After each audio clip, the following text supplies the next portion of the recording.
Jésus-Christ est ma sagesse, il éclaire mon chemin, et je marche en ma faiblesse, conduit par sa sûre-main. Il éclaire mon chemin, il éclaire mon chemin, et je marche en ma faiblesse, conduit par sa sûre-main. Alors bonjour ou bonsoir, chers frères et sœurs dans le Seigneur à travers le monde. Soyons encore une fois de plus bénis dans le précieux nom de notre Seigneur et Sauveur Jésus-Christ. Donc je viens encore aujourd'hui terminer l'enseignement qui avait été commencé la dernière fois, à savoir comment prier efficacement. Et sauf que dans ce volet, nous allons voir aussi d'autres aspects, à savoir les obstacles à l'exaucement des prières et l'exaucement. Donc ça, c'est la dernière partie de l'enseignement. Que le Seigneur continue de nous conduire, qu'il nous révèle ces choses, qu'il nous révèle les détails. Parce que c'est la prière aujourd'hui, l'un des domaines qui est le plus banalisé dans le corps de Christ. Et ça fait atteindre l'enseigne que, en fait, le nom de Dieu est tellement blasphémé, on ne sait même plus pourquoi est-ce qu'on prie. Or, normalement, le Seigneur nous a donné assez de paroles, assez de commandements dans sa parole pour que nous sachions quoi faire, comment faire et à quoi s'y attendre. Parce que lorsque nous prions, nous devons rechercher en toute chose la volonté de Dieu, tout simplement. Donc, on va remettre l'enseignement entre les mains du Seigneur et puis on va commencer. Prions, frères et sœurs, j'invite chacun de nous à nous prosterner devant le Seigneur, qu'on remette ces moments dans le Seigneur. Prions, frères et sœurs. Éternel Dieu, je te remercie, je te rends grâce encore, Seigneur, pour ce moment que tu as permis, que tu as choisi pour que nous puissions être édifiés par toi, par la puissance de ton Esprit Saint. Ô Seigneur, nous sommes là devant toi avec des vases vides afin de pouvoir recueillir de ton vin, recueillir de ta sagesse, de tes précieuses paroles que nous avons besoin pour prospérer en tant qu'enfants de Dieu. Donne-nous encore, Seigneur, de nous améliorer dans ce service. Donne-nous encore, Seigneur, de te craindre et de développer cet amour ineffable en ce qui concerne ta parole, surtout à l'obéissance de ta parole. Sois béni, sois glorifié pour toutes choses. Éternel Dieu, et c'est au nom puissant de Jésus-Christ que j'ai prié. Amen. Parfait. Nous allons commencer par ce grand thème d'aujourd'hui qui concerne l'exaucement. Donc, qui concerne les obstacles à l'exaucement des prières et l'exaucement proprement dit. Nous allons commencer par Ésaïe 59. Donc, frères et sœurs, tournons nos Bibles dans Ésaïe chapitre 59. Ésaïe, c'est l'un des grands prophètes qui a beaucoup prophétisé sur la grâce. Tout comme les autres prophètes de la Bible, Jérémie, Ézéchiel, Malachie, Osée, tous ces grands serviteurs de Dieu qui ont annoncé les grandes choses dans la Bible, afin que, justement, nous puissions en être instruits, afin que le peuple de Dieu puisse prendre connaissance de ces choses et revenir de l'égarement. Donc, ça c'est ce pourquoi ces prophètes ont été envoyés toujours vers le peuple de Dieu. Pour que le peuple de Dieu reçoive instruction de Dieu, prenne conscience de leurs péchés et revienne de l'égarement. Donc, frères et sœurs, Ésaïe chapitre 59, verset 1, je lis au nom de notre Seigneur Jésus-Christ. Non, la main de l'Éternel n'est pas trop courte pour sauver, ni son oreille trop dure pour entendre, mais ce sont vos crimes qui mettent une séparation entre vous et votre Dieu. Ce sont vos péchés qui vous cachent sa face et l'empêchent de vous écouter, car vos mains sont souillées de sang et vos doigts de crime. Vos lèvres profèrent le mensonge, votre langue fait entendre l'iniquité. Verset 4. Nul ne se plaint avec justice, nul ne plaide avec droiture. Il s'appuie sur des choses vaines et disent des faussetés, ils conçoivent le mal et enfantent le crime. Donc, on va résumer rapidement les 4 premiers versets. Donc, nous sommes dans Ésaïe chapitre 59. On va lire les 14 versets de ce chapitre pour comprendre c'est quoi, en fait, les obstacles à l'exaucement des prières. Parce que, comme je l'ai dit dans l'enseignement précédent, il ne suffit pas de s'empresser pour rentrer dans la présence de Dieu et prier, mais nous devons, en toute chose, chercher à éliminer les obstacles, à éliminer. Nous savons que ce n'est pas toujours facile de commencer un travail ou de vouloir commencer un travail. Et déjà, avant de commencer le travail, il y a déjà plein d'obstacles à tous les niveaux. La première des choses à faire, c'est d'éliminer les obstacles avant de commencer le travail. Sinon, le travail sera en vain. Donc, nous voyons déjà cet obstacle que la parole de Dieu nous montre ici, à savoir l'endurcissement des cœurs, l'entendement des chrétiens qui devient de plus en plus corrompus, les crimes, les péchés sont les plus grands obstacles que nous pouvons avoir dans l'exaucement des prières. Il n'y a pas plus grand obstacle que le péché. Ouais, un peu. Il n'y a pas plus grand obstacle parce que le péché est ce qui met une séparation entre nous et Dieu. C'est pour ça qu'il faut fuir le péché. Le chrétien qui veut se rapprocher de Dieu doit éliminer l'obstacle là, le péché, l'iniquité. Il doit l'éliminer. Ça, nous le savons tous. Mais on va rentrer plus en détail parce que lorsque nous parlons du péché, des iniquités, ce sont des gros mots. Je dis ça pourquoi? Parce que beaucoup de chrétiens, chaque chrétien aujourd'hui a conçu le péché à sa manière. Chaque chrétien a conçu le péché à sa manière. Il est question que dans ces enseignements, nous creusons, nous allons un peu profond. Nous allons profond pour exposer c'est quoi le péché. Parce que lorsque nous parlons du péché, qui n'est pas conscient du péché? Même étant dans le monde, plusieurs personnes dans le monde savent que le péché existe. Mais est-ce qu'ils sont conscients de certains péchés? On va bien comprendre que non. Il y a même beaucoup de chrétiens qui ne sont pas conscients de certains péchés. Ils se disent que tout simplement parce que il suffit de confesser Jésus-Christ, il suffit d'être baptisé et puis c'est tout. Pour eux, le chapitre du péché est clos. C'est un chrétien, quand tu as confessé Jésus-Christ, tu as été baptisé, on ne parle plus de péché. Regardez comment est-ce que le péché est très mal compris. Donc quand tu parles du péché, celui-là c'est qui ne pêche pas. Ce n'est pas parce qu'il sait qu'il ne pêche pas qu'il ne pêche pas. Parce que pour lui, il continue de pécher et il s'est dit que ses péchés sont déjà expiés. Donc il a pris la nouvelle alliance comme une permission de pécher. Il a pris la grâce comme une permission de pécher. Donc, c'est bien important que nous comprenions que les péchés, les crimes, que ce soit sur le plan physique, spirituel, etc., ce sont des grands obstacles qui nous éloignent de Dieu. Donc, s'il y a des chrétiens qui prient, il n'y a rien qui se passe. On prie pour que la délivrance arrive, rien ne se passe. Disons-nous que il y a des obstacles. L'un des plus grands obstacles que nous voyons aussi, les péchés et les iniquités. Frères et sœurs, continuons.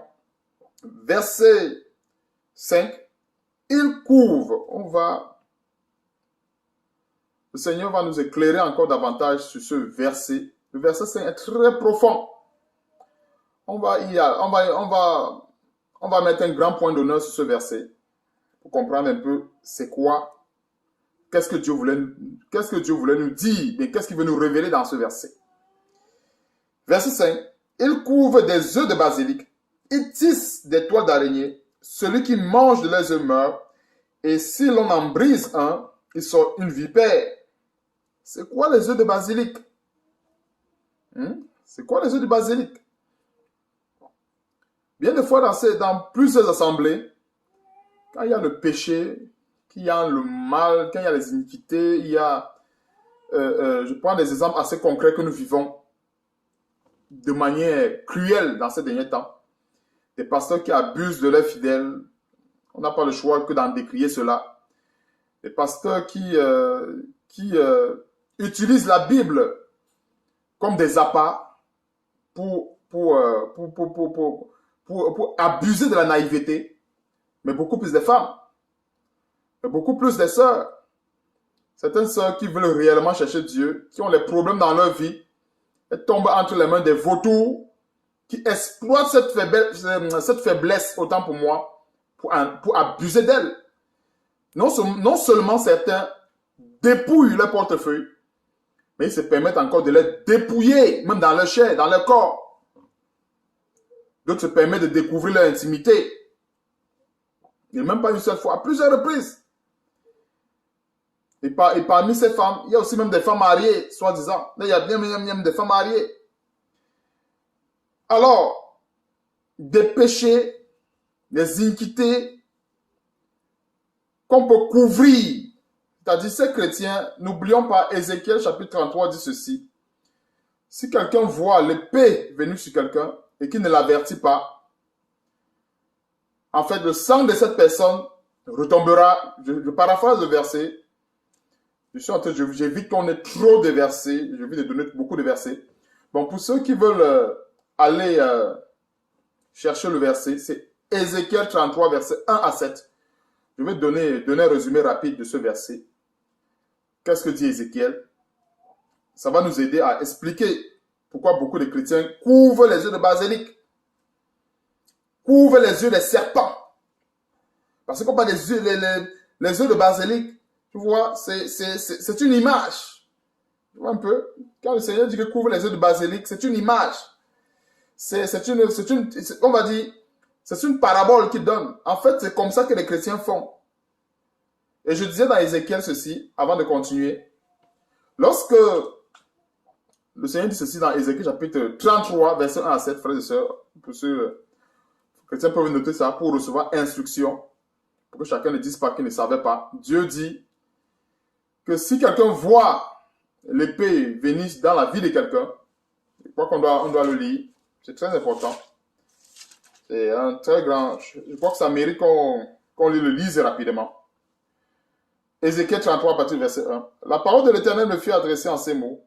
Fils de l'homme, parle aux enfants de ton peuple et dis-leur, lorsque je fais venir l'épée sur un pays et que le pays prend dans son sein un homme et l'établit comme sentinelle, tu vois, ça c'est le rôle de la sentinelle. Et si cet homme voit venir l'épée sur le pays, sonne la trompette et avertit le peuple. Et si celui autant pour moi qui entend le son de la trompette ne se laisse pas avertir et que l'épée vienne à le surprendre, son sang retombera sur sa tête. Verset 5. Il a entendu le son de la trompette et il ne s'est pas laissé avertir. Son sang sera sur lui. S'il se laisse avertir, il sauvera son âme. Maintenant, si la sentinelle, il y en a beaucoup de sentinelles aujourd'hui, mais qui ferment les yeux, font comme s'ils n'ont pas vu.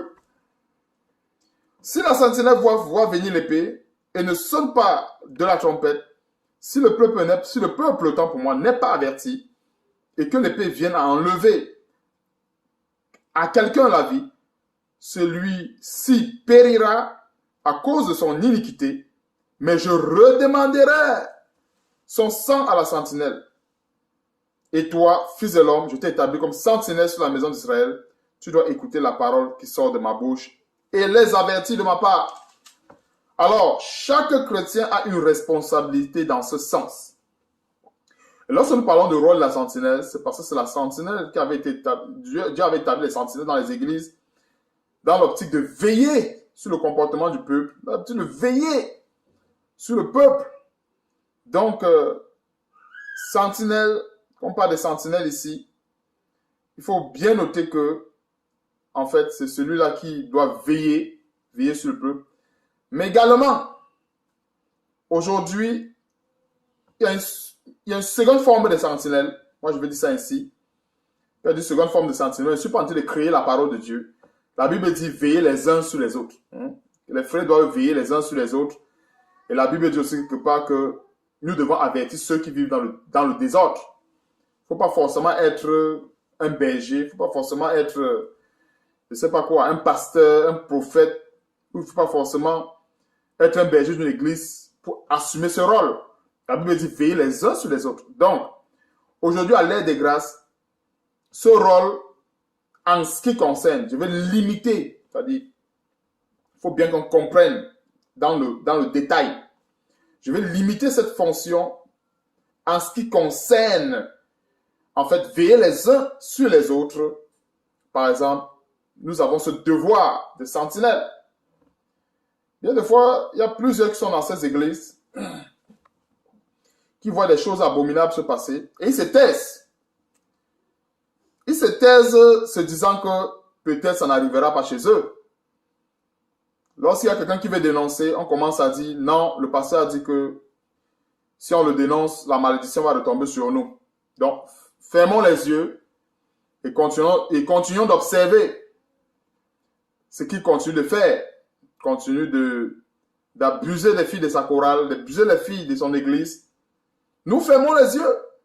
C'est ça que dit le verset 5.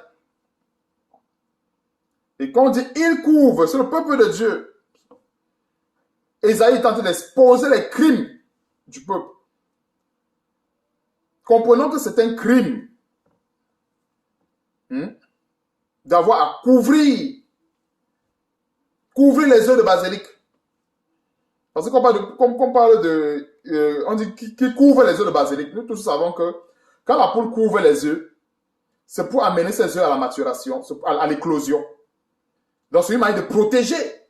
C'est-à-dire on protège la vie du pasteur, on protège la vie du pécheur, mais on s'en fout de tous ceux ou bien de toutes celles qui pourtant ont le cœur brisé au quotidien, qui pourtant peut-être n'ont pas la force de le décrier haut et fort. On préfère cacher cela.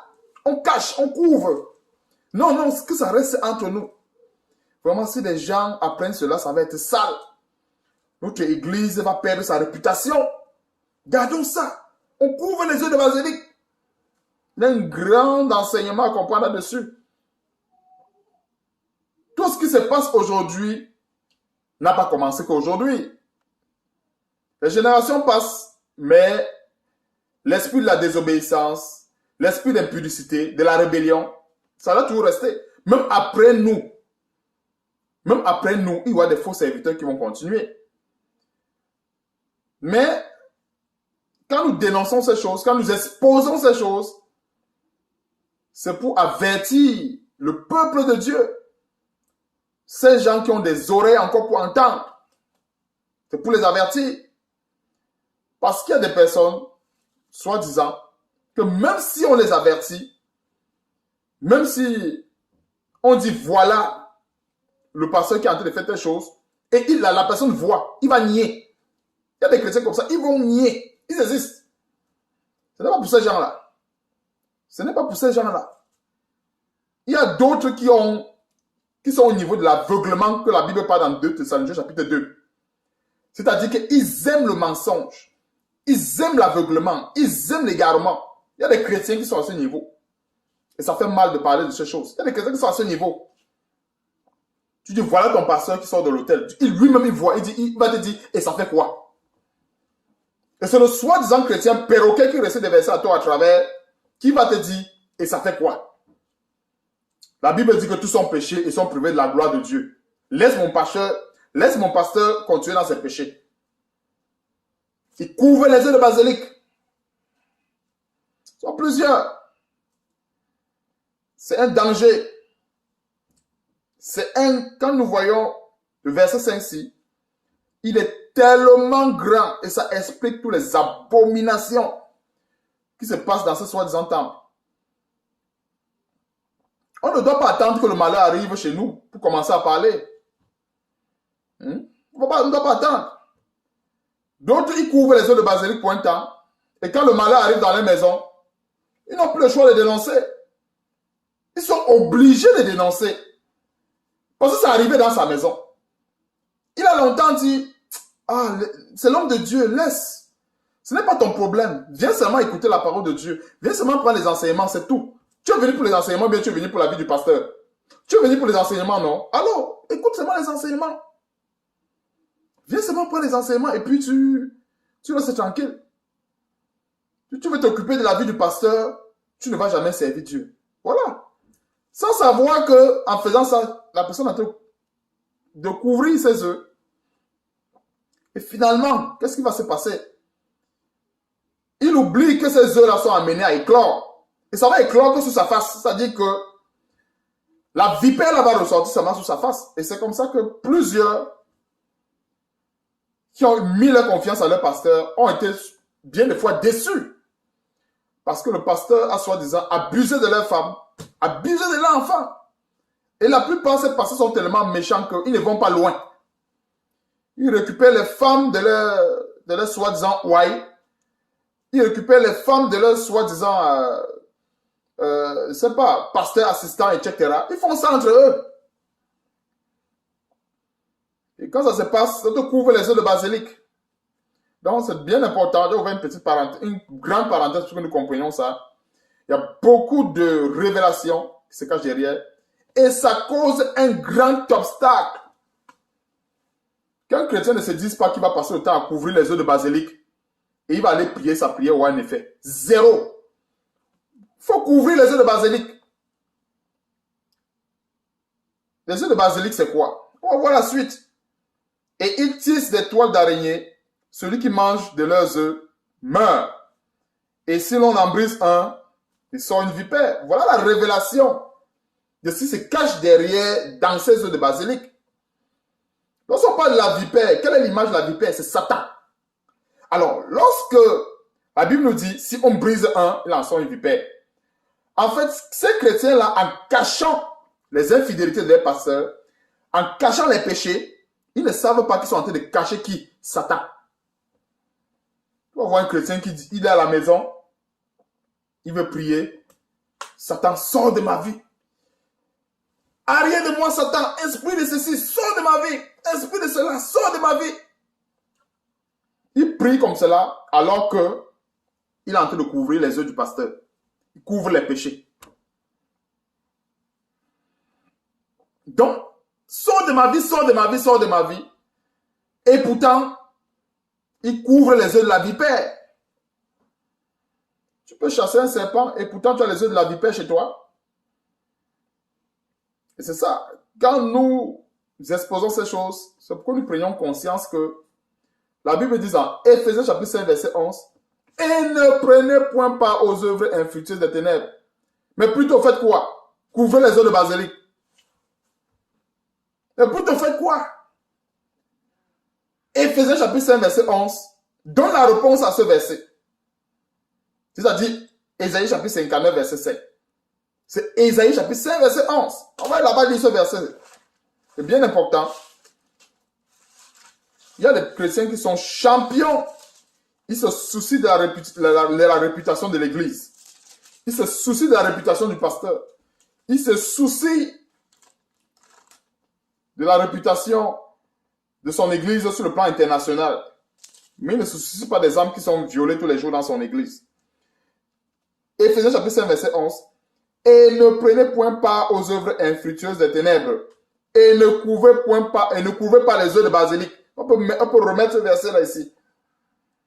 Les œufs de serpent, faut pas les couvrir. Et quand on va dire, on parle de couver. Bon, couver et couvrir, c'est quasiment la même chose. Parce que même quand la Bible, même quand on voit une poule qui est en train je ne sais pas si on parle de couver ses œufs, elle est en train c'est une forme de protection. Et c'est pour que ces œufs-là arrivent justement à l'éclosion. Donc, et ne prenez point part aux œuvres infructueuses des ténèbres, mais plutôt condamnez-les. Ça, c'est le mandat de tout chrétien. Ne pas couvrir les œufs de basilic. Ne pas cacher les iniquités. Ne pas cacher parce qu'on dit, ah, c'est sa vie privée. En ce qui concerne le péché, il n'y a pas de vie privée. Que les chrétiens le sachent. En ce qui concerne le péché, il n'y a pas de vie privée. Ça n'existe pas. Il n'y a pas de vie privée. Le péché doit être dénoncé sur toutes ses formes. Et partout où il y a le péché, il doit être dénoncé. Il dit même partout. Il n'y a pas question que là, c'est la vie privée. Il n'y a pas, en ce qui concerne le péché, le péché ne doit pas se cacher quelque part. Il ne doit pas se cacher quelque part. Il doit être dénoncé partout, condamné partout. Les chrétiens aiment souvent les choses qui sont beaux à entendre. On va dire non, ça c'est sale. Ça salit la réputation du pasteur. Accepte ça comme ça. Et de temps en temps, ces faux frères vont aller consoler la sœur. Ouais, ma sœur, laisse comme ça. Hein. Ouais, laisse. Prie seulement. Prie que Dieu t'aide. Prie que Dieu vraiment enlève la douleur dans ton cœur. Mais laisse-le comme ça. Laisse-le. Laisse. On va faire quoi? C'est le pasteur. Fais comme ceci. Si tu fais comme cela, si tu le dénonces, voilà. Hein, il va, machin. La malédiction va tomber sur toi. Et tout ça. La Bible dit, celui qui mange de leurs œufs meurt. Dieu, dans ce verset, nous sommes en train de voir la sémence qu'il y a dans ces œufs. C'est la mort, le péché. La Bible dit que le salaire du péché, c'est la mort. Dans Romains chapitre 6, verset 23. Que le salaire du péché, c'est la mort. Donc ces œufs de basilic qui sont couverts, c'est la mort qu'il y a dedans. Que le chrétien sache que quand il couvre ses iniquités, quand il couvre ses péchés, il est en train de protéger la mort. Et qu'il ne soit pas étonnant que c'est cette mort-là qui le suive. Parce que beaucoup de gens vont dire, ah, je rêve beaucoup de l'esprit de mort, de ceci, de cela. Même le fait de cacher les péchés, c'est la mort qu'on appelle dans sa vie. Après, c'est les maladies qui vont s'en suivre. Après, c'est les problèmes, des blocages. Les blocages viennent de quoi? Ça peut venir de ce verset 5. Tu es au courant de ce que le pasteur fait, mais tu laisses les sœurs ou bien tu laisses des victimes comme ça entre les mains d'un prédateur. Le prédateur va les dévorer, mais Dieu va te redemander ton sang. Et chaque chrétien, soi-disant qui est dans cette église, doit se reconnaître dans ce message. Dieu va te redemander son sang. Parce que toi qui es assistant pasteur, toi qui vises le poste, ou bien toi qui as été nommé assistant pasteur, ou toi qui as été nommé quoi pour porter la Bible du pasteur, tu connais ce qu'il fait. Souvent même c'est le pasteur qui t'envoie. C'est toi qui joues même les commissions. Il t'envoie, tu peux même faire la réservation dans un hôtel. Il y a beaucoup qui vont se reconnaître dans ce message. Tu vas faire des réservations. Tu réserves. Voilà. Comment tu viens de participer à une abomination. Tu participes tout le temps à des abominations. Et après, quand on te parle d'un truc, tu fais comme si tu ne connaissais pas. Tu commences à dire, ouais, mais la sœur, l'esprit seulement. Comme ces faux chrétiens-là, entre guillemets, ces faux frères, entre guillemets, ils ont pris la prière comme un jeu. Ils ont pris la prière comme un jeu. Je ne suis pas en train de dire qu'il ne faut plus prier. À un moment donné, si le chrétien peut éliminer les obstacles qui peuvent empêcher sa communion avec Dieu, pourquoi il va aller prier pour que le Saint-Esprit l'élimine? Comme plusieurs soi-disant chrétiens aiment faire. Non, rentre dans la prière. Dieu peut changer son cœur. Et en attendant que Dieu change son cœur, je vais poser la question à ces gens de chrétiens-là. En attendant que Dieu change le cœur de ce soi-disant pasteur violeur-là, combien d'âmes seront encore abusées en attendant de faire une prière stérile? Appelle ça une prière stérile parce que ça ne va jamais aboutir. J'aimerais bien voir le témoignage d'une personne qui va dire, voilà, j'ai prié pour mon pasteur qu'il arrête l'impudicité et qu'il a arrêté. C'est impossible, ça ne marche pas. Parce qu'il couvre les œufs de basilic. Ça ne marche pas. Il n'y a pas quelqu'un qui va venir dire que voilà, j'ai prié pendant 1 semaine, 2 semaines, 3 semaines, où j'ai pris un jeûne de 1 mois, mon pasteur a arrêté. Ça n'existe pas. La preuve, c'est qu'ils n'arrêtent pas. Et ils n'arrêteront jamais. Parce que beaucoup de gens pensent qu'on peut jouer avec les versets bibliques. La parole de Dieu, c'est l'ensemble des versets bibliques. C'est tous les versets bibliques réunis ensemble. Donc, j'arrive dans une situation où c'est Éphésiens chapitre 5, verset 11. Je dis non. J'esquive C'est-à-dire que à ce moment, je suis lâche. Parce que n'oublions pas que toute la Bible, chaque verset est pour une situation assez précise. Ne choisissons pas les versets parce que ça nous arrange et pensons que ça va être les versets passe-partout. Non. Tu es dans une situation où c'est Éphésiens chapitre 5, verset 11 qu'il faut mettre en pratique. Alors, mets-le en pratique. Ne commence pas à dire Dieu est amour, machin, et tu détournes. C'est-à-dire, la malice dans les cœurs de certains chrétiens, ils détournent maintenant les choses. Ils vont maintenant dire que non. Dieu a dit qu'il faut aimer. Dieu a dit qu'il faut faire ceci. Ce n'est pas ça qu'il est question. Il n'est pas question d'aimer. Il est question qu'il y a une gangrène qui se répand dans les soi-disant églises. Il est question que ces pasteurs sont devenus des grands prédateurs sexuels. Et il faut les exposer pour que les victimes aient les yeux ouverts et qu'elles fuient. Si la sentinelle ne crie pas, comment ces victimes-là, qui viennent pourtant recevoir la parole de Dieu, vont être au courant que c'est un vautour? Et ces soi-disant, je ne sais pas, qui accompagnent ces pasteurs et tout le reste, ils connaissent. Il y a plusieurs qui connaissent. C'est même lui qui part réserver la chambre d'hôtel. Le pasteur donne l'argent, va réserver. Il va y réserve. Et après le lendemain, ils sont à l'église, priant comme des perroquets. Ça sert à quoi? Ça sert à quoi?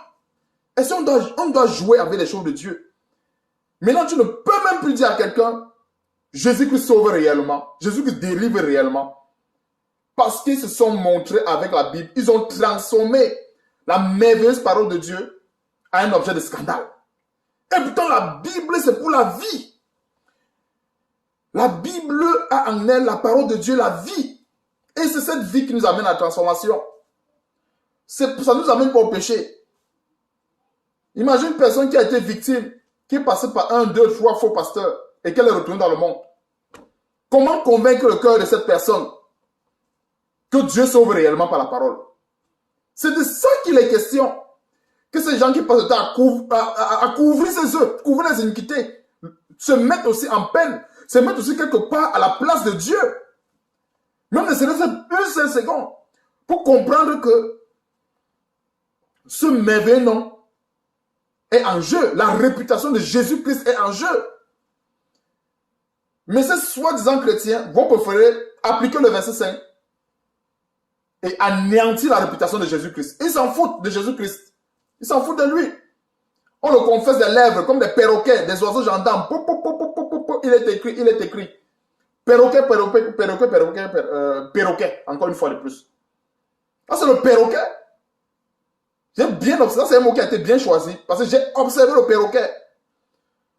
Le perroquet répète exactement ce qu'il entend. Même s'il ne comprend pas, ce n'est pas son problème. Il a entendu telle chose, il répète. C'est ça le perroquet. Et cette image, ça c'est la véritable représentation de plusieurs chrétiens. Parce que bien des fois, ils prononcent des paroles qu'ils ne connaissent pas. Quelqu'un dit que non, l'esprit de moi n'a pas d'autorité sur moi. Il prie, il tape la main sur la table, il tape les pieds. L'esprit d'autorité n'a pas de... Non! Il a l'autorité sur ta vie parce que tu couvres ses œuvres. Ne te trompe pas, il a l'autorité. Tu es bien témoin des iniquités, témoin des péchés, mais tu n'ouvres pas ta bouche pour dénoncer. Alors l'esprit de mort a l'autorité. Alors le diable a l'autorité. Ne te trompe pas. Ce n'est pas parce que tu vas ouvrir ta bouche pendant 5 heures de temps, 7 heures de temps. Ce n'est pas tes jeunes qui vont changer quelque chose. Sur le plan réel, est-ce que quelqu'un peut couvrir les œufs de serpent chez lui? Si on dit à quelqu'un que voilà les œufs de serpent, il sera le premier à casser ses œufs ou bien jeter ça loin de sa maison. Mais c'est l'image des péchés, des iniquités. Soit des soi-disant pasteurs qui sont très souvent reconnus là et tout ça, ou des soi-disant frères, on cache. Personne ne veut percer l'abcès. Donc comprenons que le Seigneur est en train de décrier ici un comportement dans plusieurs églises et un grand obstacle aux prières. Voilà ce chrétien qui va prier pour son enfant. L'enfant est malade. L'enfant sera même frappé de maladie, frappé même de mort pour certains, ainsi de suite. À cause de quoi? De ce verset. Ils ont passé le temps à cacher les saletés du pasteur. Et voilà. sans savoir que ces saletés de pasteurs qui cachaient, ils étaient en train d'inviter l'esprit de mort dans leur vie. Parce que c'est le verset qui dit, ce n'est pas moi qui dis. Celui qui mange de leurs œufs meurt, et si l'on en brise un, il est sauvé vipère. Ils mangent ces œufs-là de manière figurée. C'est-à-dire, tu absorbes les crimes de ton pasteur, tu absorbes, parce que la Bible dit, parce que normalement, la véritable nature nous enseigne que, en fait, si tu vois quelque chose et que tu ne dis rien, c'est un crime. Ton silence est coupable. Ton silence est coupable. Parce que tu pouvais avertir une personne à côté et elle soit sauvée. Mais tu ne l'as pas fait. Tu as raisonné avec l'amour de Dieu, comme c'est l'amour de Dieu qui cachait les péchés. Donc, frères et sœurs, avançons. C'est une bonne parenthèse qui a été ouverte là-dessus. Sur les chrétiens qui cachent, qui couvrent les œufs de basilic de leur pasteur ou de leurs faux frères, etc. Qui comprennent que dans ces œufs-là, il y a la mort. Parce que le Seigneur dit ceci, celui qui mange les œufs meurt. Le Seigneur dit encore ceci, si on en brise un, il sortira une vipère. Oh, la vipère, c'est Satan. On ne peut pas cacher Satan et on veut combattre Satan. Non! Tu le caches, tu ne peux pas le combattre. Tu as vu quelqu'un cacher un bandit dans sa maison et il veut le combattre. C'est insensé. Donc, frères et sœurs, ne faisons pas des prières des insensés. On cache le péché, on cache Satan, mais on veut le combattre. Où est le rapport? Si ce n'est pas des prières des insensés, c'est quelle qualité de prière? Donc, un très grand obstacle majeur à l'exaucement des prières. Continuons rapidement. Leurs toiles ne servent point à faire un vêtement et ils ne peuvent se couvrir de leurs ouvrages. Leurs œuvres sont des œuvres d'iniquité et les actes de violence sont dans leurs mains. Leurs pieds courent le mal et ils ont hâte de répandre le sang innocent. Leurs pensées sont des pensées d'iniquité. Le ravage et la ruine sont sur leur route. Ils ne connaissent pas le chemin de la paix. Il n'y a point de justice dans leur voie. Ils prennent des sentiers détournés. Quiconque y marche ne connaît point de paix. Tu vois un peu, tous ces péchés, tous ces pensées d'iniquité que nous voyons, le chemin de la paix, chaque fois ils organisent soit des nuits, c'est pas, je dois dire des nuits prophétiques, où on prophétise la paix, où on prophétise l'élévation, où on prophétise ceci. Et tout le temps, c'est la souffrance. Chaque année, ce sont des nuits de traversée. Et dans cette traversée, il n'y a pas de traversée réelle. C'est toujours le péché qui continue son bonhomme de chemin. Verset 9. C'est pourquoi l'arrêt de délivrance est loin de nous. C'est pas moi qui le dis, c'est la Bible. Le verset 9 dit, c'est pourquoi l'arrêt de délivrance. L'arrêt de délivrance, c'est quoi? C'est l'exaucement. C'est l'exaucement à la prière. On voit des chrétiens, ils prient doucement, ils se donnent de la peine. Pourquoi se donner cette peine? Ces enseignements, c'est pour que les chrétiens ne se donnent plus une peine inutile. Celui qui l'aura suivi et qui se donnera de la peine inutile, bon, il sera responsable. C'est pourquoi on ne se donne pas une peine inutile. Moi, je me rappelle de par le passé, étant vraiment gangréné dans ce mouvement. La prière, je pensais aussi que la prière, c'était la porte passe-partout. Je ne suis pas en train de dire qu'il ne faut pas prier. Mais, comprenons ceci. Chaque verset remplit son but. Ce n'est pas parce qu'il est écrit qu'il faut prier sans cesse, qu'il faut alors prier en insensé, ou il faut prier en perroquet. Prier sans cesse n'est pas prier en perroquet. Il n'est pas écrit prier en perroquet. Prier sans cesse, tout simplement, a été évoqué parce qu'il ne faut pas se relâcher dans la prière. Et ce n'est pas parce qu'il ne faut pas se relâcher dans la prière qu'on doit prier aveuglement, qu'on ferme. C'est un combat. La prière, c'est un combat. Qui peut combattre l'ennemi avec les yeux fermés? Qui peut combattre un ennemi avec les yeux fermés? Qui peut le faire? Sur le plan charnel, qui a déjà combattu un ennemi? Ça, c'est une question que ces chrétiens doivent se poser. Qui a déjà combattu un ennemi et il a fermé les yeux? Personne. On a besoin d'avoir les yeux ouverts. On a besoin de discerner le mal. Ceux qui pensent que, ils voient le mal partout. C'est normal. Quand tu veux combattre, il te faut des yeux pour voir. Il te faut tes yeux pour discerner les points faibles de l'ennemi. Comment faire pour l'abattre. Beaucoup de chrétiens font ce que l'apôtre Paul disait. Comme l'apôtre Paul disait, l'apôtre Paul, je veux prendre une petite parenthèse. Ne combattons pas comme ça. 1 Corinthiens chapitre 9. Plusieurs le font. 1 Corinthiens chapitre 9. Au verset 26. Moi dont je cours non pas comme à l'aventure, je frappe non pas comme battant l'air. Il y a des chrétiens qui sont champions. Quand tu as tous ces obstacles-là, et les fautes, et les passeurs couverts, et les péchés, et les iniquités, c'est quel combat? Chrétien, ne pense pas que c'est parce que tu as pris une semaine de jeûne, tu n'as pas mangé, tu n'as rien bu, que ça va t'aider dans les prières. C'est faux. Tu as tout simplement fait la grève de la faim. Les djihadistes font pareil. Les gens qui font le terrorisme dans le monde là. Pensez qu'ils font comment? Il y a des djihadistes qui font des jours sans manger. Ils prient. Ils font des imprécations contre eux-mêmes pour aller tuer. Donc toi, chrétien, tu quelque part, tu arrêtes de manger. Ne dis pas que non, il faut plus jeûner. Ce n'est pas ce que j'ai dit. Mais il ne faut pas jeûner en insensé. Il ne faut pas prier non plus en insensé. Nous devons apprendre à honorer la parole de Dieu dans tout son ensemble. N'arrivons pas à un endroit où il faut appliquer une solution. On dit que c'est trop dur. On cherche la facilité. On cherche le raccourci. Non, on ne cherche pas le raccourci avec Dieu. Donc, comprenons ceci. La prière n'est pas un endroit où on doit combattre, battre l'air. Quand quelqu'un finit de couvrir les fautes de son pasteur, couvrir les fautes d'un faux frère, il sait que son frère est dans le péché, il ne lui dit jamais. Maintenant, il rentre à la maison, il se met à prier, il se met à faire des prières, prier. Chaque jour, il dit non, je vais prier, il va changer. Si je lui dis, il va s'énerver, ainsi de suite. C'est mieux qu'il arrête ses prières, ça n'a pas d'effet. C'est la Bible qui dit qu'il faut avertir ceux qui vivent dans le désordre. Avertissez ceux qui vivent dans le désordre. Je ne me souviens plus du verset, mais c'est écrit, avertissez ceux qui vivent dans le désordre. Avec douceur, bien sûr.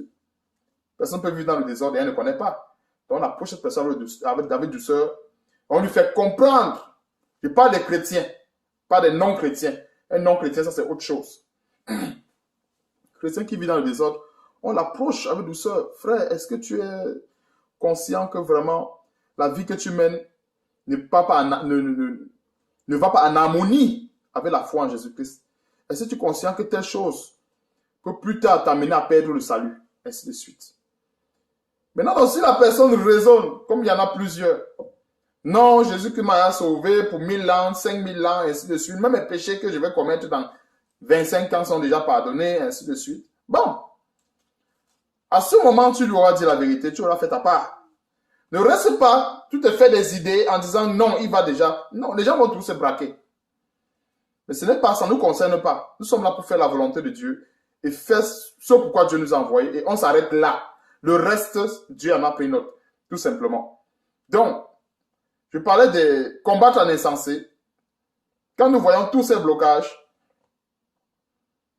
chrétien qui va faire une semaine sans manger, sans boire, qui ne pense pas qu'il est différent d'un djihadiste, qu'il est différent d'un terroriste, qui fait une semaine sans manger, sans boire, il fait des prières d'invocation des démons.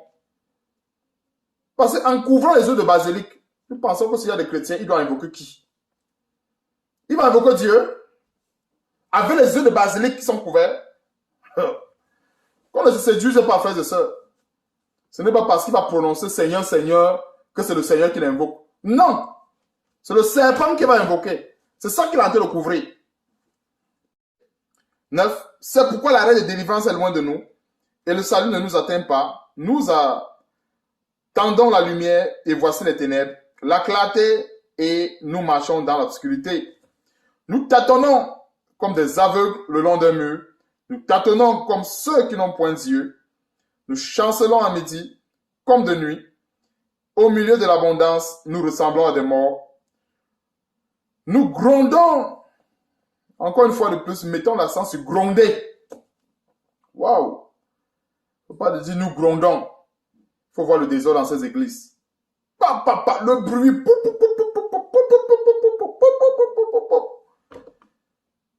Pourquoi cette grogne? Et pourtant, il y a des obstacles. Il y a les péchés, les iniquités, les œufs de basilic, le serpent, tout ça. Nous tâtonnons. Tâtonner, c'est quoi? Choisir les solutions au hasard. Tu vois une soeur qui vient voir son pasteur, elle est tourmentée par les esprits de Marie de nuit. Je vais ouvrir cette parenthèse. Tourmentée par les esprits de Marie de nuit. Elle arrive chez son pasteur. Son pasteur ne va pas lui dire vraiment, tu as la mèche de l'Inde, ça t'amène des mauvais esprits. Le pasteur ne va pas dire, voilà, tu mets encore des habits sexy, des pantalons déchirés, qui t'amènent des mauvais esprits, de Marie de nuit, et ainsi de suite. Le pasteur va dire, prends 3 jours de jeûne, reviens me voir, prends telle somme, prie dessus. Ça devient le gris-gris. Et après, quand ça ne marche pas, il invente encore une autre solution. Il dit, non, vraiment, Dieu m'a révélé que le diable a possédé tout ton corps. Maintenant, je dois te délivrer en profondeur. Il commence à parler d'autre chose. Là, il introduit l'impudicité de manière subtile. Et voilà. Tâtonne. Et d'autres, même en tâtonnant, ils ont déjà leur objectif dans la tête. Mais c'est la soi-disant victime qui ne connaît pas. Elle va être délivrée. À un moment donné, quand on l'amène à l'hôtel, vu que le pasteur tient l'huile d'onction, elle se dit que c'est pour mettre l'huile. Non. Donc, de toutes les façons, avançons un peu. Quand nos transgressions sont nombreuses devant toi et nos péchés témoignent contre nous, nos transgressions sont avec nous et nous connaissons nos crimes. Nous avons été coupables et infidèles envers l'Éternel. Nous avons abandonné notre Dieu. Nous avons proféré la violence et la révolte, conçu et médité dans le cœur des paroles de mensonge, et la délivrance est retirée, et le salut se tient éloigné, car la vérité trébuche sur la place publique et la droiture ne peut approcher. Donc, juste le verset, juste le chapitre d'Ésaïe suffisait normalement en gros pour clôturer en ce qui concerne les obstacles. Juste le chapitre d'Ésaïe, c'est-à-dire que les 14 premiers versets que nous avons vus est tellement profond. Ça nous dévoile plusieurs obstacles à l'exaucement des prières. Mais nous allons encore voir rapidement. On va voir rapidement parce que vraiment le temps nous tient à la gorge. Rapidement, on va aller dans Jean chapitre 35, versets 1 à 5. Je vais lire rapidement, donner des petits messages rapides. Jean chapitre 35, versets 1 à 5, frères et sœurs. Ça va nous aider dans le renouvellement de l'intelligence. Verset 1. Dieu dit à Jacob, lève-toi, monte à Bethel et demeure-y. Là, tu dresseras un autel au Dieu qui t'a apparu lorsque tu fuyais Esaü, ton frère. Jacob dit à sa maison, il y a tous ceux qui étaient avec lui, ôtez les dieux étrangers qui sont au milieu de vous, purifiez-vous et changez de vêtements. Nous nous lèverons et nous monterons à Bethel. Là, je dresserai un autel au Dieu qui m'a exaucé dans le jour de ma détresse et qui a été avec moi pendant le voyage que j'ai fait. Il donnait à Jacob tous les dieux étrangers qui étaient entre leurs mains et les anneaux qui étaient à leurs oreilles. Ok? Jacob les enfouit sous le tébérinthe qui est près de Sichem. Verset 5. Ensuite il partit. La terreur de Dieu se répandit sur les villes qui les entouraient et l'on ne poursuivit point les fils de Jacob. Voilà une très belle histoire qui nous parle aussi également des obstacles. Dieu apparaît à Jacob, il dit, lève-toi, va à Bethel, et tu dresseras un autel au Dieu qui t'a apparu. Jacob ne s'empresse pas. Dieu m'a parlé, je vais aller. Non. Jacob connaissait les préalables. Jacob connaissait les obstacles qu'il pouvait avoir lorsqu'il faut s'approcher de Dieu. Jacob les connaissait. C'est la Bible qui nous le fait savoir. Lisons le premier verset, on va voir que Dieu n'a pas dit à Jacob, dis à tes gens d'ôter ceci. Dieu a dit à Jacob, lève-toi, monte à Bethel et demeure-y. Là, tu dresseras un autel au Dieu qui t'a apparu lorsque tu fuyais Esaü, ton frère. Point. Dieu s'est arrêté là. Jacob, qui marchait fidèlement avec Dieu, avait la sagesse qu'il a acquis avec Dieu. Il savait qu'on ne peut pas aller dresser un autel à Dieu s'il y a des obstacles, s'il y a des petits dieux, s'il y a les anneaux dans les oreilles, s'il y a ceci, les boucles d'oreilles, ceci. Il n'y a pas, il savait. Donc, au verset 3, il a dit, ôtez les dieux étrangers. C'est quoi les dieux étrangers? Tout ce qui ne loue pas le Seigneur Jésus-Christ dans nos vies est un Dieu étranger. Il dit bien tout. Et c'est pour ça que nous avons besoin de l'aide du Saint-Esprit à ce moment. Parce que par notre chair, souvent, on ne peut pas. Nous sommes limités, en tout cas. Nous sommes limités. On a besoin de l'aide du Saint-Esprit. Et quand il dit qu'on a besoin de l'aide du Saint-Esprit, ce n'est pas pour que les chrétiens utilisent cela comme bouclier. Les chrétiens aiment bien prononcer ce mot-là à tort et à travers. Quand je dis qu'on a besoin de l'aide du Saint-Esprit, je suis en train de dire ceci. On a besoin que le Seigneur, par la puissance, nous révèle les choses qui sont cachées. Ça peut être sous un parfum, ça peut être sur un habit. Même un habit que tu portes, il peut avoir des abominations écrites sur ton habit. Imagine quelqu'un qui a un habit où on a marqué là-dessus les flammes de l'enfer. Il y a beaucoup d'habits ici qu'on vend comme ça. Un habit qu'on a marqué dessus la tête de mort. Un habit où on a marqué dessus je suis un mort vivant. Un habit où on a marqué dessus plein d'abominations. Ce ne sont pas des choses qu'il faut prier dessus et sanctifier. Il ne faut pas verser l'huile d'onction sur l'habit. Il faut jeter ça, brûler cela. Jeter. Ou jeter. Voilà. Un autre élément. C'est un obstacle. Quelqu'un peut avoir un objet dans sa maison, soit un verre, peu importe. C'est tellement sur ça qu'on a besoin que le Seigneur nous ouvre les yeux là-dessus. Beaucoup de chrétiens qui aiment trop le spirituel, qui ont tellement l'apparence de la spiritualité, négligent cela. Mais alors ils vont passer toute une vie à prier. Pour rien, mais prier en perroquet. Je dis encore, quand il dit prier en perroquet, tu ne peux pas avoir le serpent dans ta maison. Tu ne l'enlèves pas et tu pleures tous les jours que le serpent te mord. Si ce n'est pas si ce ne sont pas des prières d'insensés, c'est quel genre de prière? Dieu voit ça, ça fait mal. Il voit que ce chrétien a le serpent dans sa maison. Il se plaît à garder le serpent. Et il est tout le temps devant le trône de la grâce. Il pleure que le serpent le mord. Le serpent est ton ami? Non. Pourquoi tu le gardes dans ta maison? Il se cache dans tes choses. Il se cache sous ton lit. Il se cache dans tes affaires. Il se cache dans tout ce que tu portes. Même peut-être la montre chère que tu as portée, peut-être il y a l'insigne 666 dessus. Si ce n'est pas l'insigne, la franc-maçonnerie dessus. La montre a coûté cher, mais elle a été consacrée à Satan. Le bijou a coûté cher, mais il a été consacré à Satan. L'habit là, la veste que tu as acheté cher, peut-être il y a une insigne satanique, peu importe. Faisons très attention. N'utilisons pas la parole de Dieu charnellement. Ce qui en nous est plus fort. Je vais prier sur mon bijou satanique. Je vais prier sur mon parfum satanique. Et puis, la puissance va anéantir. On ne peut pas couvrir les œufs de basilic. Encore une fois de plus. Couvrir les œufs de serpent. Et penser que le serpent ne va pas nous mordre. C'est faux. C'est se séduire soi-même. Ce chrétien va prier tout le temps. Oh Seigneur, l'onction, envoie-moi l'onction. Et c'est comme ça que le vagabondage spirituel commence. Seigneur, quand je dors, je vois les morts. Je suis toujours au milieu des serpents. Les serpents me mordent la nuit. Je vois le serpent sur mon bras. Je vois ceci. Tu ne vas pas voir le serpent sur ton bras comment? Quand tu utilises peut-être soit un parfum qui c'est séduction, soit le parfum, ça veut dire peut-être que attrape-moi, saisis-moi. Il y a plein d'abominations. C'est légion.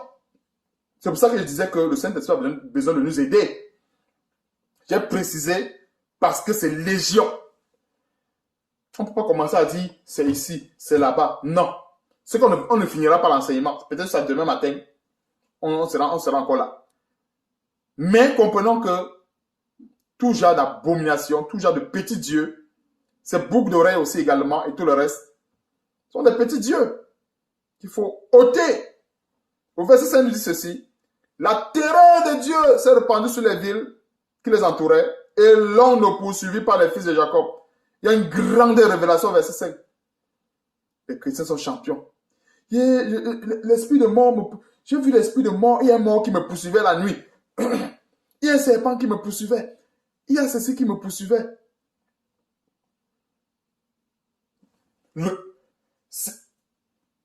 Ne t'empresse pas d'aller dans la prière. Il y a une porte qui a été ouverte. Le diable ne peut pas entrer dans la vie de quelqu'un sans permission, retenons cela chrétien. C'est impossible. Le diable ne peut pas entrer dans la vie de quelqu'un sans permission. C'est impossible. C'est que la Bible ne dirait pas dans 1 Pierre chapitre 5 à partir du verset 8 à 9 que le diable rôde. Alors s'il avait la permission, est-ce qu'il avait besoin de rôder? Si le diable avait la permission d'entrer comme il voulait, est-ce qu'il avait besoin de rôder? Il entre seulement, non. Quand il rôde, c'est parce qu'il cherche la porte. Il rôde, il rôde. On a vu avec Job. Satan a demandé à Dieu la permission. Donc bien des fois, ce sont les chrétiens qui donnent la permission à Satan de les frapper avec leurs propres choses. Tu achètes un habit où il y a des abominations dessus. Tu as dit à Satan, entre dans ma vie avec ce vêtement. Ça peut être un bijou. Tu as dit à Satan, entre dans ma vie avec ce vêtement. Ça peut être les phares, les ceci, les séductions. Tu as dit à Satan, entre dans ma vie avec ce vêtement. Tu as signé une alliance avec Satan. Ce n'est pas en disant avec ta bouche que beaucoup de chrétiens sont champions. Moi, j'ai vécu ça par le passé. Tu vois une qui se place là, avec des vernis, les faux ongles.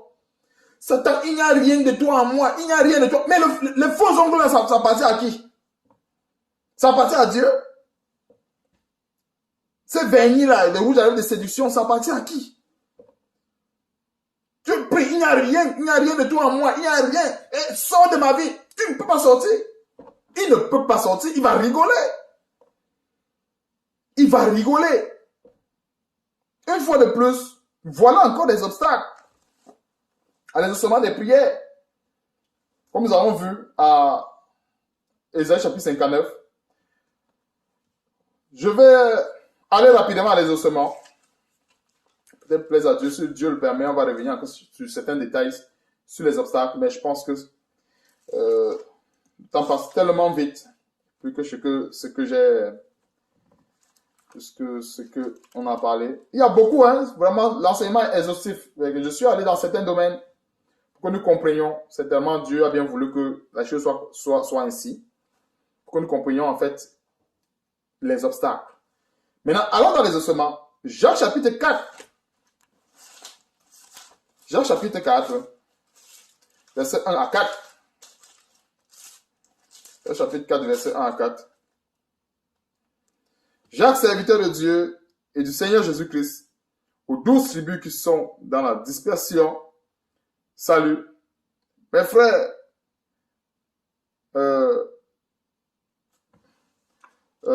regardez. Non, Jacques chapitre 4. Excusez-moi, s'il vous plaît. J'étais à Jacques chapitre 1. Excusez-moi. Excusez-moi, frères et sœurs. Jacques chapitre 4 plutôt. D'où viennent les luttes et d'où viennent les querelles parmi vous? N'est-ce pas de vos passions qui combattent dans vos membres? Vous convoitez et vous ne possédez pas. Vous êtes meurtriers et envieux et vous ne pouvez pas obtenir. Vous avez des querelles et des luttes et vous ne possédez pas parce que vous ne demandez pas. Verset 3. Vous demandez et vous ne recevez pas parce que vous demandez mal dans le but de satisfaire vos passions. Les passions peuvent être aussi un obstacle à l'exaucement des prières. Nos passions, on demande des choses à Dieu, mais il y a encore plein de passions. Plusieurs demandent quelque chose, c'est parce qu'il veut satisfaire les passions. Donc les passions. Verset 4. Adultères que vous êtes, ne savez-vous pas que l'amour du monde est inimitié contre Dieu? Celui donc qui veut être ami du monde sera ennemi de Dieu. L'amour du monde. Il n'y a pas beaucoup de mots pour expliquer cela. 1 Jean 2, verset 15 dit ceci. N'aimez point le monde, ni les choses qui sont dans le monde. N'aimez point le monde. Il y a aussi 1 Jean 2, verset 15 qui va dans la même lancée. L'amour du monde, y compris les passions, les convoitises et tout le reste, est le plus grand des obstacles que l'on puisse avoir dans l'exaucement des prières. Quel chrétien va aller prier, il va être exaucé, mais dans son cœur, il y a l'amour du monde. Dans son cœur, il y a plein de séries télévisées, plein de films d'action, plein de ceci qu'il aime. Ça crée un obstacle à l'exaucement des prières. Tu vois, tout ça, c'est des choses, quand je parlais des préalables, c'était en fait un enseignement, ça c'est la suite, qui visait à éliminer les obstacles. Tout ce qui peut empêcher que ma prière soit écoutée doit être, tout cela doit être enlevé, ôté. Tout ce qui peut constituer autant pour moi un obstacle doit être enlevé, tout simplement. Au niveau de l'exaucement, nous allons partir aussi également à 2 Corinthiens chapitre 12, verset 7 à 9. 2 Corinthiens chapitre 12, verset 7 à 9. Ça, c'est l'exaucement. Nous devons le savoir. 2 Corinthiens chapitre 12, ça c'est l'apôtre Paul.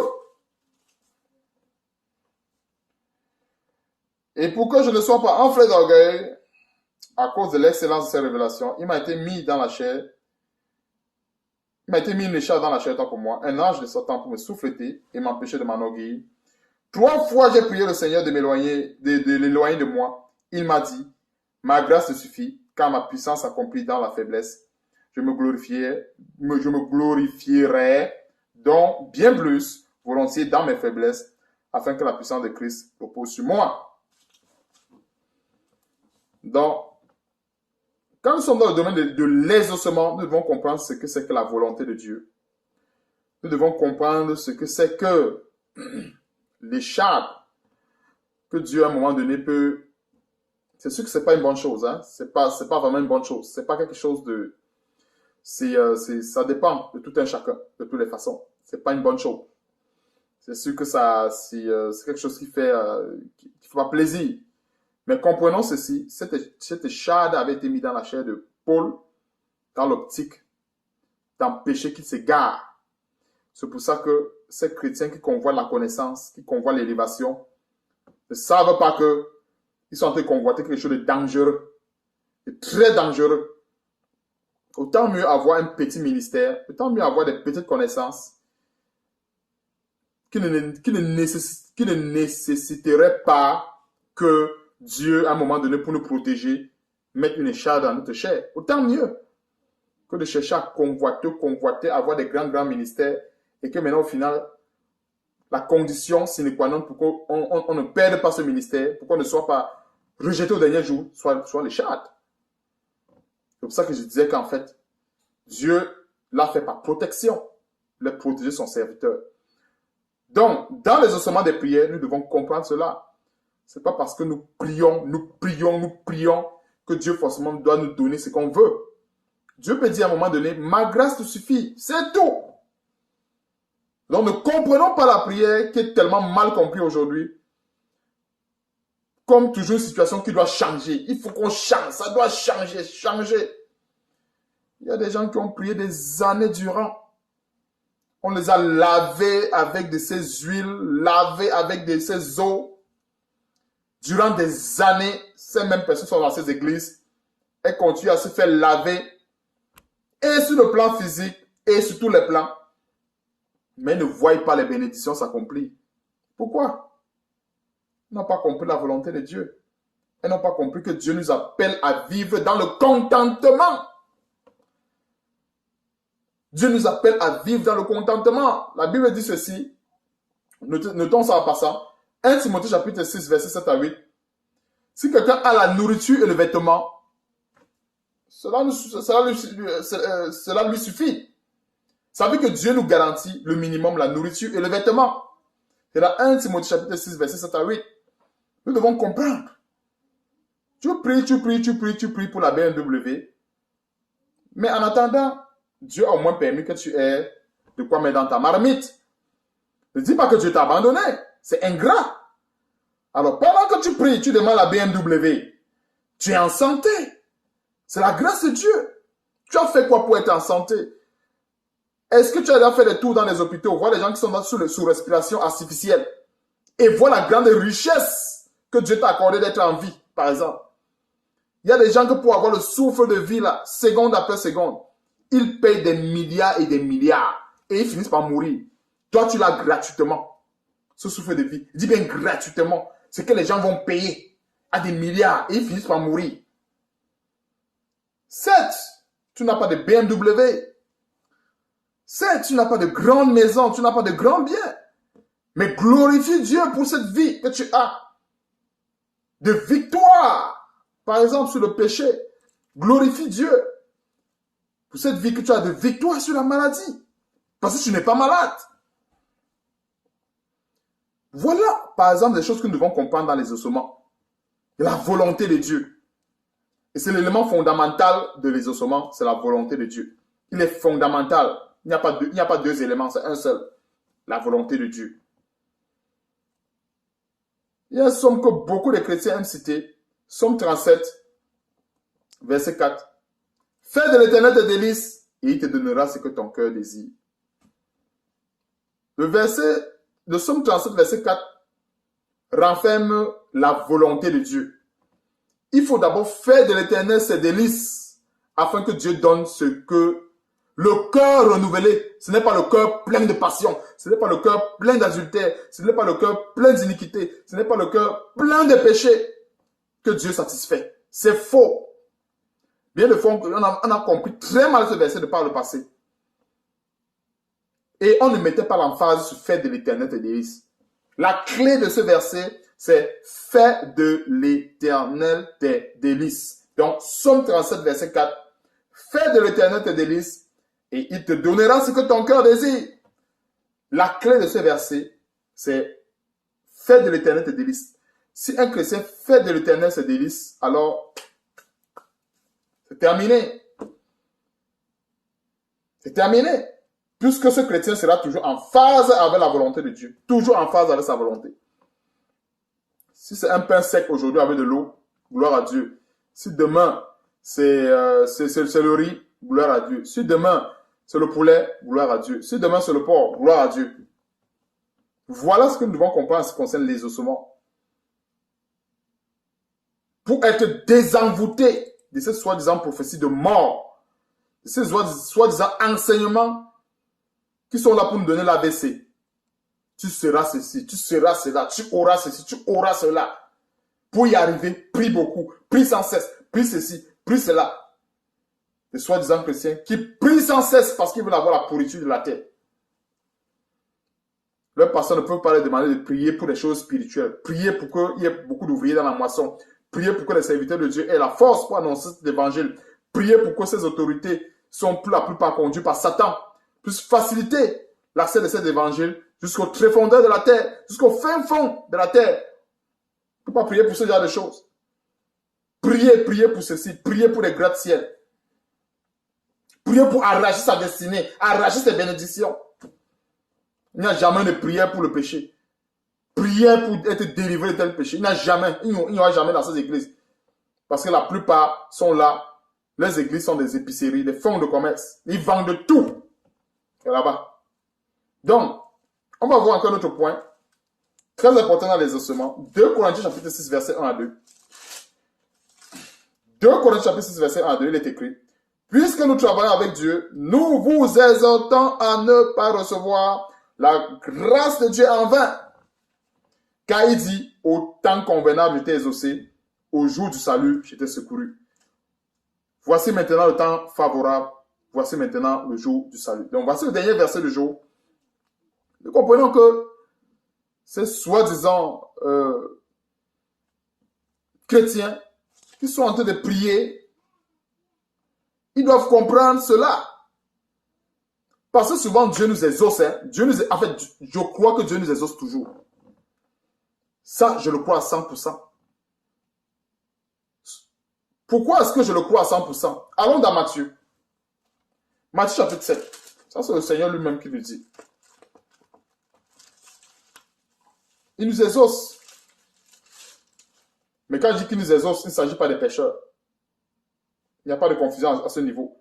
La Bible dit dans Jean chapitre 9, verset 31, que Dieu n'exauce pas les pécheurs. C'est clair, c'est noir sur blanc.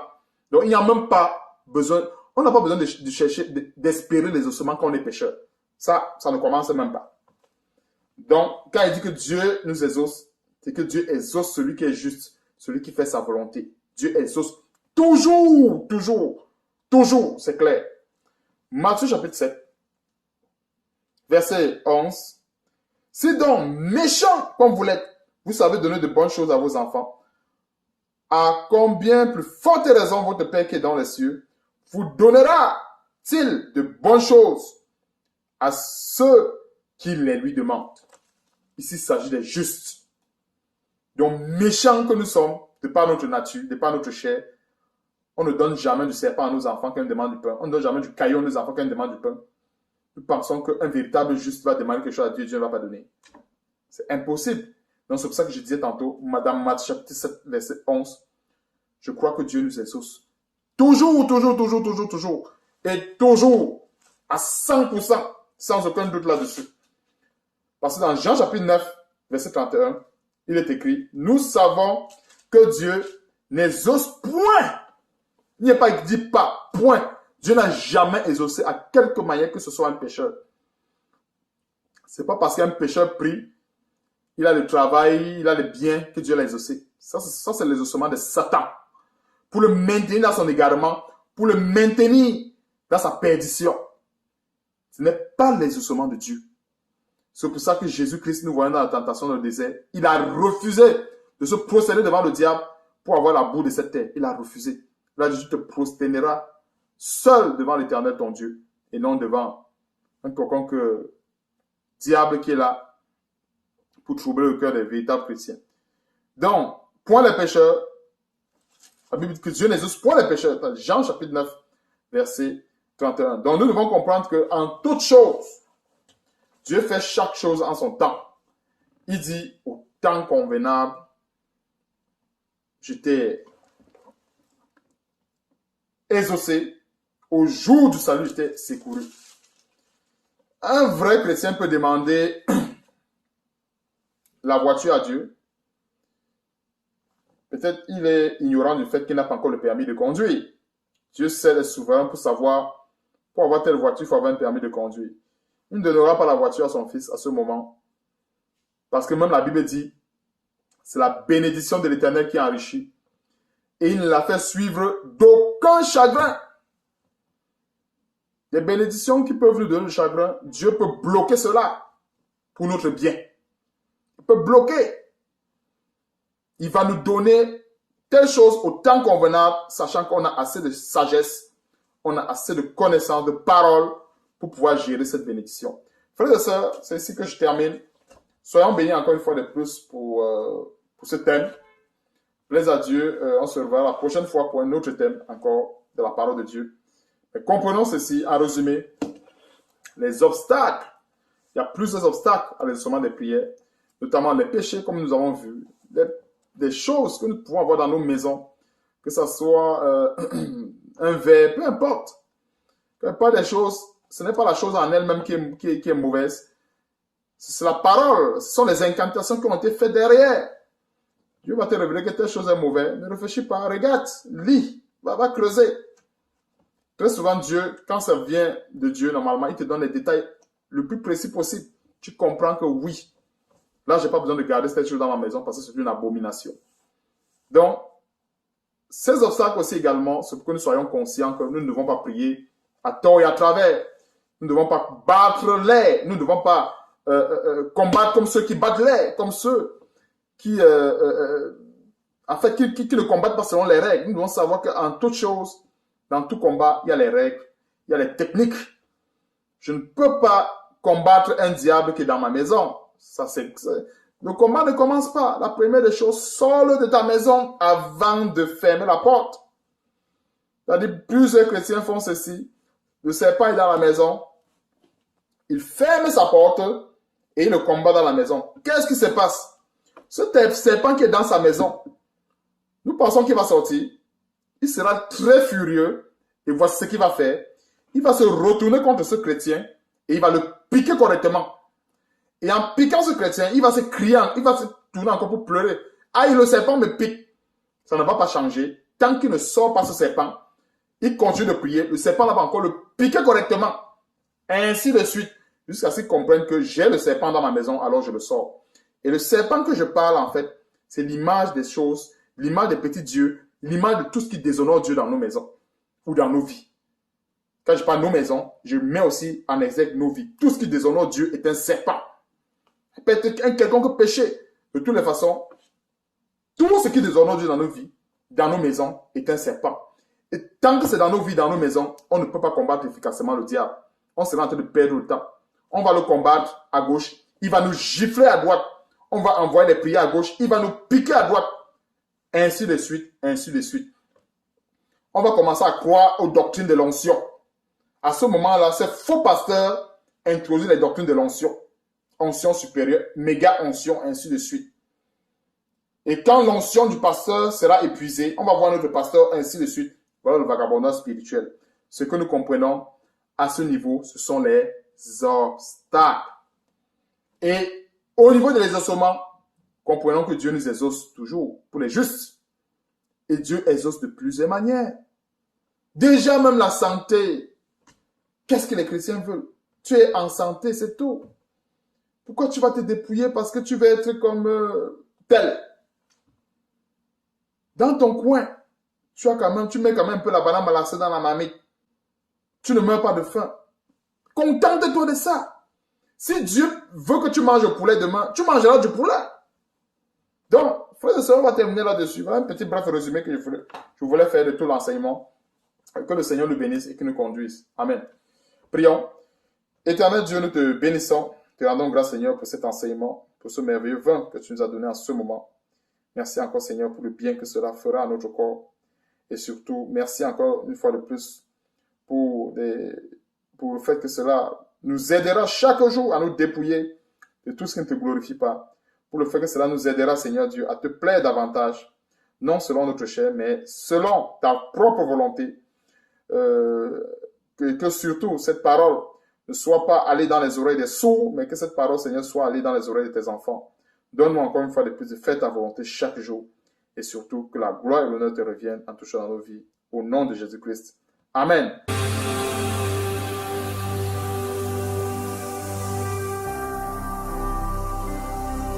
Jésus-Christ TV, vous connaîtrez la vérité et la vérité vous affranchira.